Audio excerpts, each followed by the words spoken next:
قوة إلا بالله العلي العظيم. أعوذ بالله من الشيطان اللعين الرجيم. بسم الله الرحمن الرحيم. الحمد لله رب العالمين.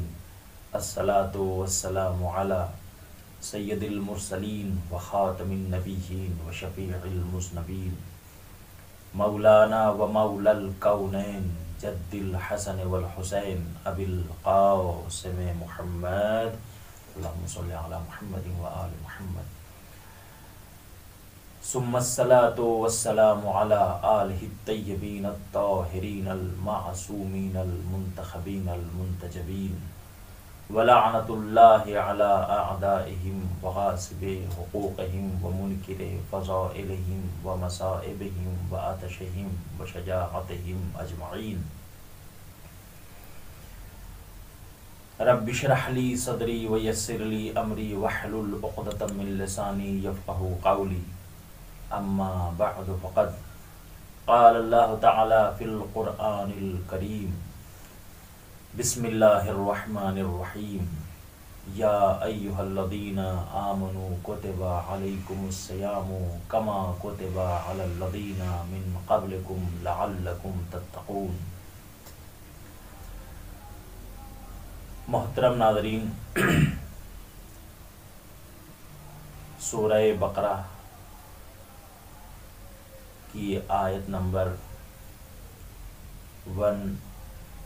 183 کو آپ کے سامنے تلاوت کرنے کا شرف حاصل کیا ہے. اسی آیت کریمہ کے ذیل میں کچھ معروضات آپ حضرات کی سماعتوں کے حوالے کرنے ہیں. اس عشرہ مجالس کا عنوان ہے ماہ رمضان المبارک میں ہماری ذمہ داریاں. جس آیت کریمہ کو میں نے تلاوت کرنے کا شرف حاصل کیا ہے، یہ ماہ رمضان المبارک بالاخص اور بالعموم پورے سال میں جتنے بھی روزے رکھے جاتے ہیں، چاہے وہ واجب ہوں یا مستحب ہوں، ان تمام روزوں کی فضیلت کو اجاگر کر رہی ہے، واضح کر رہی ہے.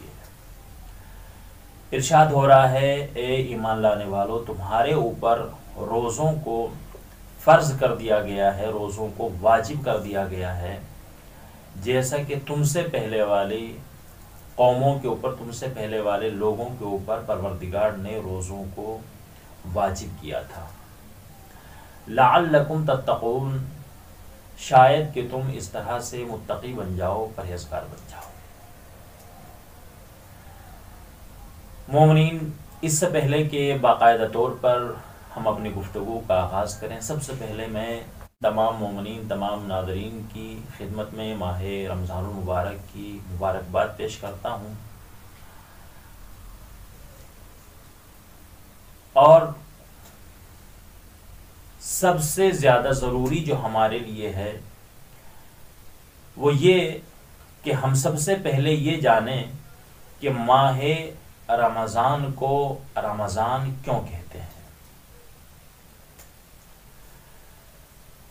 سال کے 12 مہینے ہیں، ہر مہینے کا ایک نام ہے اور ہر نام کا ایک معنی ہے.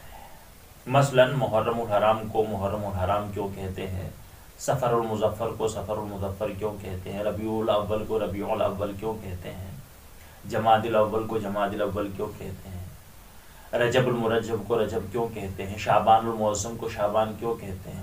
اسی طریقے سے ایک سوال ذہن میں آتا ہے کہ رمضان المبارک کو رمضان کیوں کہتے ہیں. تو میں تمہیداً کچھ باتیں آپ کے سامنے عرض کر دوں، اور اسی میں چند علماء کے اہل لغت نے جو رمضان کے معنی لکھے ہیں وہ 2-3 آپ کی خدمت میں پیش کر کے انشاءاللہ پھر سلسلہ کلام کو آگے بڑھاتے ہیں. اہل لغت نے اس کے بہت سارے معنی لکھے ہیں کہ رمضان کو رمضان کیوں کہتے ہیں. میں 2-3 معنی اس وقت آپ کی سماعتوں کے حوالے کروں گا. اہل لغت میں سب سے پہلا نام میں لوں گا خلیل ابن احمد کا. خلیل ابن احمد نے اپنی لغت جس کا نام ہے العین، اس کے اندر خلیل ابن احمد تحریر فرماتے ہیں کہ لفظ رمضان رے میم زواد الف نون یہ لفظ رمز سے نکلا ہے. رمز رے میم زواد. رمز کے معنی کیا ہیں؟ خلیل ابن احمد کہتے ہیں کہ رمز اس بارش کو کہتے ہیں کہ جو خزاں کے موسم میں برستی ہے. اس بارش کا کمال کیا ہے؟ اس بارش کی خصوصیت کیا ہے؟ اس بارش کا کمال یہ ہوتا ہے کہ فضا کے اندر جو گرد ہے یہ اس گرد کو ختم کرتی ہے، اور اسی طریقے سے سطح ارض کے اوپر، سطح زمین کے اوپر جو گندگی اور آلودگی ہے یہ اس کو دھو ڈالتی ہے، اور یہ فضا کو اور زمین کو صاف و شفاف بنا دیتی ہے.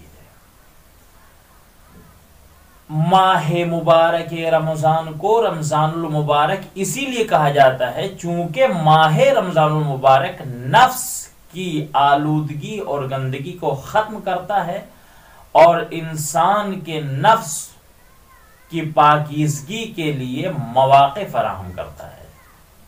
انسان کے نفس کو گناہوں سے پاک و پاکیزہ بنا دیتا ہے اور انسان کا نفس بالکل آئینے کی طرح صاف و شفاف ہو جاتا ہے.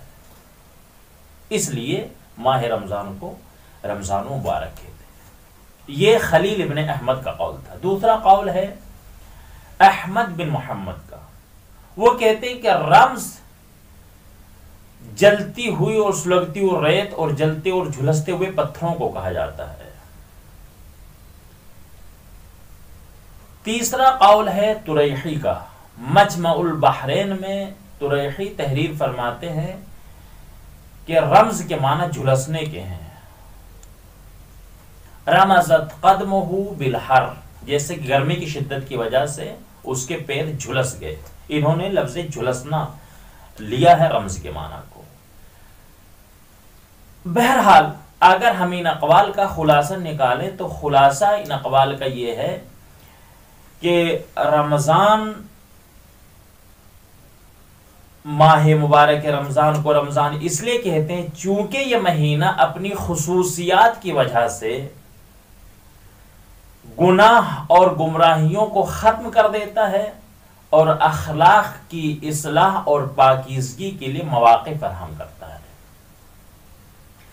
تفسیر کشاف میں زمخشری سورہ بقرہ کی آیت نمبر 158 کی تفسیر کے ذیل میں لکھتے ہیں کہ ماہ رمضان کو رمضان اس لیے کہا جاتا ہے چونکہ اس ماہ میں گناہ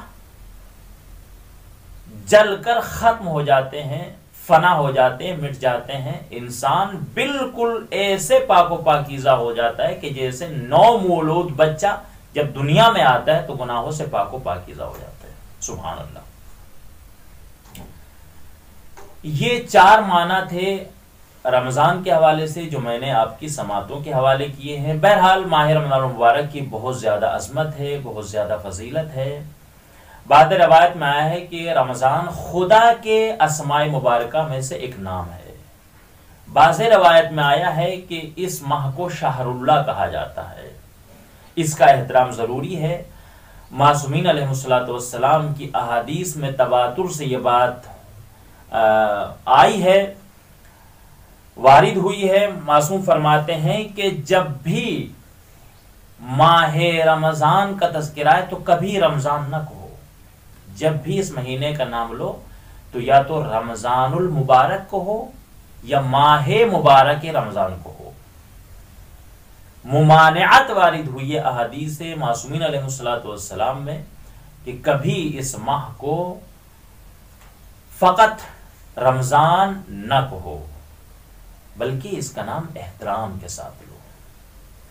چوتھے امام زین العابدین علیہ الصلوۃ والسلام صحیفہ سجادیہ کی دعا نمبر 44 میں ارشاد فرماتے ہیں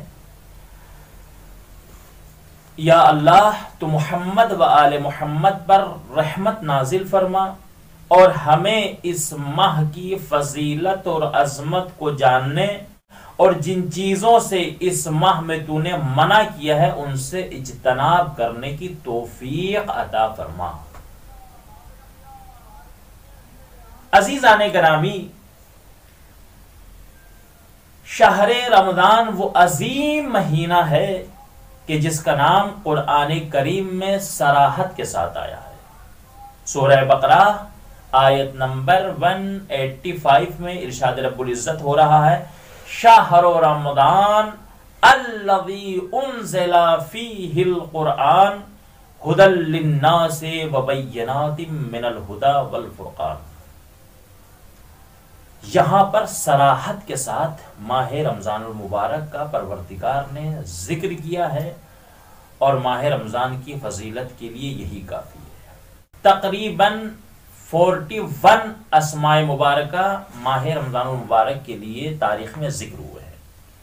ان میں سے چند ایک میں آپ کے سامنے پیش کر دیتا ہوں، چونکہ ظاہر سی بات ہے اتنا وقت نہیں ہے کہ سارے اسماء کو بیان کیا جائے اور پھر ان کی وضاحت بھی کی جائے، تو چند ایک میں آپ کے سامنے پیش کر دیتا ہوں کہ اس ماہ مبارک کو 41 ناموں کے ذریعے سے یاد کیا گیا ہے۔ انہی اسماء مبارکہ میں سے ایک نام ماہ رمضان المبارک کا ہے المرزوق۔ المرزوق یعنی کیا؟ یعنی خوشبخت کرنے والا مہینہ۔ یہ مہینہ وہ ہے کہ جو انسان کو خوش قسمت بنا دیتا ہے۔ اگر انسان اس ماہ میں امر پروردگار کے اوپر عمل کرتے ہوئے عبادت میں اس ماہ کو گزارے، تو جب یہ مہینہ ختم ہوتا ہے تو یہ صرف ختم نہیں ہوتا بلکہ جاتے جاتے انسان کو مقدر کا سکندر بنا کر جاتا ہے۔ تو ایک نام اس کا مرزوق ہے۔ دوسرا نام جو تاریخ میں اس کا ذکر ہوا ہے، اس کو شہر التوبہ کہتے ہیں، اور یقیناً یہ توبہ کا مہینہ ہے کہ انسان، اس سے بہتر وقت ہے ہی نہیں انسان کے لیے کہ جب توبہ کے دروازے کھلے ہوئے ہیں، رحمت کے دروازے پروردگار نے کھول دیے ہیں۔ کہا جا رہا ہے ادعونی استجب لکم، تم مجھ کو پکارو، تم مجھ سے دعا کرو، میں تمہاری دعاؤں کو قبول کرنے والا ہوں۔ تو جب رحمت کے دروازے کھلے ہیں، توبہ کے دروازے کھلے ہیں، اس سے بہتر وقت نہیں کہ انسان بارگاہ پروردگار میں اپنے گناہوں سے توبہ کرے۔ تیسرا نام جو اس کا ذکر ہوا ہے تاریخ میں، وہ ہے شہر المغفرہ، مغفرت کا مہینہ۔ استغفار کرے انسان زیادہ، صبح شام اٹھتے بیٹھتے جب بھی اسے موقع ملے انسان بارگاہ پروردگار میں اپنے گناہوں سے استغفار کرے۔ اس سے بہتر وقت نہیں ہے اپنے گناہوں کی مغفرت کرانے کے لیے۔ چوتھا نام جو تاریخ میں ذکر ہوا ہے ماہ رمضان کا، وہ ہے شہر الفوز بالجنہ۔ یہی وہ مہینہ ہے کہ جس میں انسان کوشش کرنے کے بعد جنت کو حاصل کرنے میں کامیابی حاصل کر سکتا ہے۔ ظاہر سی بات ہے کہ دوسرے مہینوں میں عبادت کرنا ثواب ہے، اس میں کوئی شک نہیں، لیکن ماہ رمضان المبارک میں اتنا سا عمل کرو ثواب اتنا زیادہ ملتا ہے۔ عمل مختصر، ثواب بہت زیادہ۔ تو اس سے بہتر موقع نہیں کہ انسان جہاں پر ثواب اس کو تھوڑے سے عمل پر بہت زیادہ مل رہا ہے، اگر انسان عمل زیادہ کرے تو اس کو ثواب بہت ملے گا، اور جب ثواب بہت ملے گا تو ظاہر سی بات ہے کہ اعمال کی قیمت، اعمال ہی قیمت ہے جنت کی۔ حالانکہ ہمارا عقیدہ یہ ہے کہ اعمال کچھ نہیں، انسان اگر اعمال کی گٹھڑیاں لے کر بھی گیا اور عقیدہ اہل بیت علیہ الصلوۃ والسلام پر نہیں ہے تو پھر اس کو اعمال کام نہیں ہے۔ ولایت اہل بیت علیہ الصلوۃ والسلام کے ساتھ میں اگر اعمال بھی ہیں تو یہی اعمال قیمت بنیں گے جنت کے لیے۔ جتنے جس کے پاس اعمال ہوں گے اتنے ہی جنت میں اس کے درجے بلند ہوں گے۔ پانچواں نام جو ذکر ہوا ہے اس ماہ مبارک کے لیے، وہ ہے شہر المبارک، برکتوں کا مہینہ، اور یقیناً یہ برکتوں کا مہینہ ہے۔ سال کے دوسرے مہینے میں کوئی انسان بھوکا رہ جائے تو یہ امکان ہے، اس بات کا امکان ہے، ممکن ہے کہ کوئی بھوکا رہ جائے، لیکن ماہ مبارک رمضان وہ مہینہ ہے کہ جس میں غریب سے غریب انسان، فقیر سے فقیر انسان، نادار سے نادار انسان بھی اچھے کھانے تناول کرتا ہے۔ اس لیے اس کو شہر البرکہ، شہر المبارک، برکتوں کا مہینہ کہا جاتا ہے۔ اور اس ماہ مبارک کا ایک نام ہے شہر الحسنات، نیکیوں کا مہینہ، اور یقیناً یہ نیکیوں کا مہینہ ہے۔ ایک نام اس کا ذکر ہوا شہر الرحمہ، رحمت کا مہینہ، اور یقیناً یہ رحمت کا مہینہ ہے کہ جہاں پر پروردگار نے خود کہا ہے کہ اس مہینے میں رحمت کے دروازوں کو کھول دیا جاتا ہے، رحمت کے دروازے کھلے ہوئے ہیں، مغفرتوں کے دروازے کھلے ہوئے ہیں۔ اب یہ انسان کی اپنی توفیق کی بات ہے کہ جتنی زیادہ اسے توفیق ہو جائے، یا یوں کہا جائے کہ خزانوں کے دہانے کھلے ہوئے، یہ انسان کی اپنی ہمت ہے کہ وہ کتنے سارے خزانوں کے دہانوں سے کتنا سارا مال اکٹھا کر سکتا ہے۔ یہ مغفرت، یہ استغفار، یہ رحمت پروردگار، یہ سب خزانے الہی ہیں۔ عزیزان گرامی، اسی ماہ مبارک کا ایک نام ہے شہر الضیافہ، مہمان نوازی کا مہینہ۔ اچھا، یہ تو دیکھنے کی بات ہے کہ اس ماہ مبارک میں مومنین ایک دوسرے کو افطار کراتے ہیں، کھانے کھلاتے ہیں، بڑے بڑے دسترخوان بچھاتے ہیں۔ یہاں پر جن کو اور مہینوں میں توفیق نہیں ہوتی، وہ اس مہینے میں ضرور اس بات کی کوشش کرتے ہیں کہ وہ مومنین کا افطار کرائیں، اچھے کھانے پیش کریں۔ لیکن یہاں پر جو کہا جا رہا ہے شہر الضیافہ، یہ شہر الضیافہ انسان کا انسان کے اعتبار سے نہیں ہے، یہاں پر مہمان نوازی سے مراد خدا کے مہمان نوازی ہے، یعنی صائم روزہ دار اس مہینے میں خدا کا مہمان ہوتا ہے۔ اب تصور کریں کہ جب ہمارے جیسا انسان اپنے مہمان کے لیے بھرپور کوشش کرتا ہے کہ اس کو اچھے کھانے پیش کیے جائیں، اچھے مشروبات پیش کیے جائیں اس ماہ مبارک میں، تاکہ ہمارا مہمان ہم سے خوش ہو، اور جب وہ خوش ہوگا تو چونکہ مومن کے دل میں خوشی داخل کرنا ثواب ہے، جب وہ خوش ہوگا تو گویا کہ ہمیں ثواب ملے گا، اور جب وہ خوش ہو کے ہمارے لیے دعا کرے گا تو روزے دار کی دعائیں پروردگار ضرور قبول کرتا ہے، تو اس کی دعائیں ہمارے حق میں قبول بھی جلدی ہوں گی۔ تو انسان کوشش کرتا ہے کہ اپنے مہمان کے لیے اچھے کھانے پیش کرے۔ تو آپ تصور کریں کہ جب ہم جیسا انسان یہ کوشش کرتا ہے کہ ہمارے مہمان کو کوئی پریشانی نہ ہو، اچھے خدمات ہم اس کی کریں، تو آپ یقین کریں کہ وہ پروردگار جو خالق انسان ہے، جو خالق کائنات ہے، جو خالق کونین ہے، اگر کوئی انسان اس کا مہمان بن جائے تو پروردگار کیسے مہمان نوازی کرے گا، ہم تصور بھی نہیں کر سکتے۔ آپ نے غور کیا ہوگا کہ یہ بات حالانکہ میں عرض کر چکے ہیں کہ اس ماہ مبارک کو یہ شرف حاصل ہے کہ غریب سے غریب انسان بھی اگر روزہ دار ہے تو وہ بھوکا نہیں رہ سکتا ہے، پروردگار اس کی رزق۔ کیوں؟ اس لیے کہ وہ اس مہینے میں خدا کا مہمان ہے، اور خدا اپنے مہمان کو کبھی بھوکا رہنے نہیں دے گا۔ آخری نام ذکر کر کے اور اس کے بعد دو تین باتیں اور پھر اب گفتگو کو تمام کر دوں گا۔ اس مہینے کا، اس ماہ مبارک کا ایک نام شہر العبادہ بھی ہے، یعنی عبادتوں کا مہینہ، اور یقیناً یہ عبادت کا مہینہ ہے۔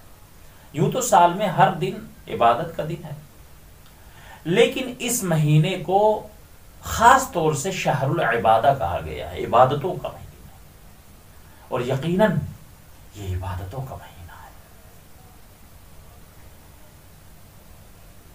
انسان کبھی بھی عبادت کرے تو عبادت ہوتی ہے، لیکن اس ماہ میں انسان اگر ذرا سی عبادت کر رہا ہے اس کا ثواب بہت زیادہ ملتا ہے۔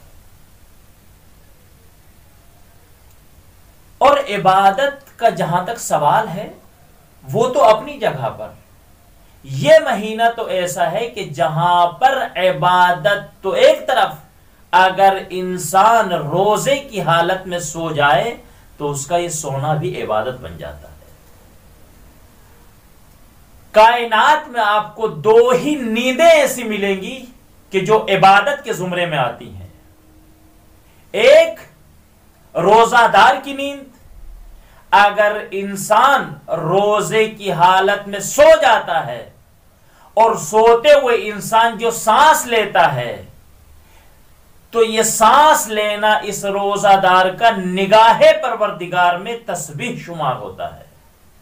سبحان اللہ، جیسے انسان کوئی مسجد میں بیٹھ کر یا اپنے گھر میں کسی مصلی عبادت پر بیٹھ کر ہاتھ میں تسبیح لے کر اگر کہہ رہا ہے سبحان اللہ سبحان اللہ سبحان اللہ الحمدللہ یا اللہ اکبر، جو تسبیحات پروردگار کر رہا ہے انسان،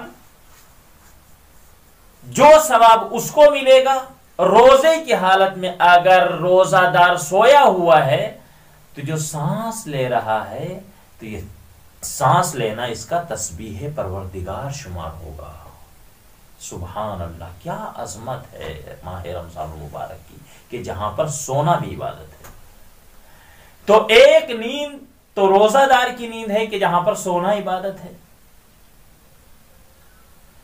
ایک دوسری نیند بھی مجھے تاریخ میں ملی، اور وہ نیند کون سی ہے؟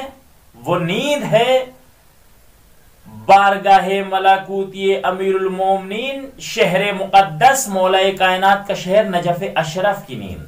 النوم فی النجف، نجف کی جو نیند ہے عبادت، وہ عبادت ہے۔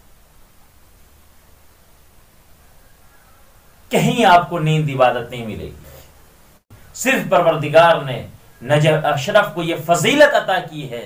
یہاں پر انسان اگر اپنے واجبات سے فارغ ہونے کے بعد، اپنے امور سے فارغ ہونے کے بعد اگر انسان سو جاتا ہے تو اس کا یہ سونا نگاہ پروردگار میں تسبیح شمار ہوتا ہے۔